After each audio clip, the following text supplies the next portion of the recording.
ఆ మనిషి మంచోడు కాబట్టి గెలుస్తూ వచ్చాడు, ఆ మనిషి మంచోడు కాబట్టి ప్రజలు ఆశీర్వదిస్తూ వచ్చారు. అటువంటి వ్యక్తిని తీసుకొని వచ్చి తప్పుడు కేసులలో ఈ మాదిరిగా బిగించడం ఎంత మటుకు ధర్మం? నిజమే, చాలా మంచోళ్ళరా మీరంతా. కన్న తల్లిని తోపుట్టు చెల్లిని మెడబట్టుకుని ఇంటి నుంచి బయటికి తరిమేసిన నువ్వు మంచోడివే. సొంతం చెన్నైని బాత్రూంలో గొడ్డలతోటి అత్యంత కిరాతకంగా నరికి చంపించిన నీ తమ్ముడు అవినాష్ రెడ్డి వాడు మంచోడే.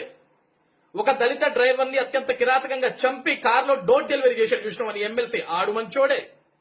నీ వెనకనిచ్చున్నాడు చూసినావు అంబటి రాంబాబు తెల్లగడ్డ వేసుకొని చెట్టుకు చీరగట్టినా చాలు ఆ చెట్టుకు కూడా ఫోన్ కాల్స్ చేసి సొల్లు కబుర్లు చెప్పే ఆ అంబటి రాంబాబు మంచోడే.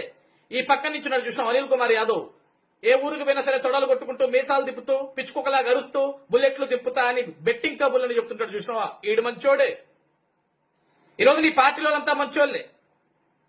మీరంత మంచోళ్ళు కాబట్టే ప్రజలు మీ మంచితనాన్ని చూసి తట్టుకోలేక మరి ఇంత మంచితనం మన రాష్ట్రానికి మంచిది కాదు నాయన, ఆంధ్రప్రదేశ్ రాష్ట్రం సర్వనాశనం అయిపోతుంది ఇలా మంచితనానికని చిరాకు దొబ్బి ఎడంకాలు చెప్పిచ్చి కొడితే 11 మంది మిగిలారు.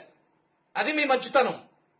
ఇక సిగ్గు లేకుండా పిన్నెల రామకృష్ణారెడ్డి చేసిన తప్పుకి సిగ్గుపడాల్సింది పోయి ఆ జైలు దగ్గరికి పోయి ఏం తప్పు చేశాడు రామకృష్ణారెడ్డి? ఈవీఎం బాక్స్ బద్దలు కొట్టాడు, ఒళ్ళు బలిసి బద్దలు కొట్టాడా? నువ్వే చెప్తున్నావు కదా 4 సార్లు వరుసగా ఎమ్మెల్యేగా గెలిచాడు. ఒక మంచోడైతే కాబట్టే కదా గెలిచేది. అటువంటి ఒక మంచోడిని తీసుకెళ్లి జైల్లో పెడతారా? ఆడ అంత మంచోడైతే 4 సార్లు గెలిచిన ఎమ్మెల్యే 5ఓసారి ఎందుకురా ఓడిపోయాడు? ఎందుకు ఓడిపోయాడు 5ఓసారి? ఎందుకు ఈవీఎం బాక్సులు బద్దలు కొట్టేదానికి వెళ్ళాడు? ఎవడన్నా పోలింగ్ కేంద్రానికి ఎందుకు వెళ్తాడు? ఓటు వేసేదానికి వెళ్తాడు. ఆ ఓటింగ్ ఉన్న ఆ ఈవీఎం మిషన్లు పగలగొట్టేదానికి వెళ్ళడు. ఈరోజు సిగ్గున్నోడు ఎవడన్నా సరే, బుద్ధున్నోడు ఎవడన్నా సరే, బుర్రనోడు ఎవడన్నా సరే, చదువుకున్నోడు ఎవడన్నా సరే, జ్ఞానం ఉన్నోడు ఎవడన్నా సరే పిన్నెల రామకృష్ణారెడ్డి చేసింది తప్పనే మాట్లాడతాడు ఇలాంటి పనికిమాలోడు తప్ప. ఈ రోజు ఇంకా మీడియా ముందుకొచ్చి నువ్వు మాట్లాడుతున్నాడు సిగ్గుపడాలా? నువ్వు గడిచిన 5 సంవత్సరాలు ఏమైపోయావు? ఏ రోజన్నా సరే ప్రజా సమస్యల గురించి ఈ విధంగా మీడియా ముందుకొచ్చి ఏ రోజన్నా మాట్లాడేవని బతుక్కి, కానీ ఈ రోజు మాట్లాడుతున్నావా? మంచి చెడు నీతి సూక్తులు చెప్తున్నావు నువ్వు ఈ రోజు బయటకు వచ్చి. నీ సొల్లు కబులు లేదానికి ఎవడు సిద్ధంగా లేడు. నీ దరిద్రపు కొట్టు ముఖం చూడలేకే ప్రజలు మిమ్మల్ని ఒక మూల కూర్చోబెట్టారు.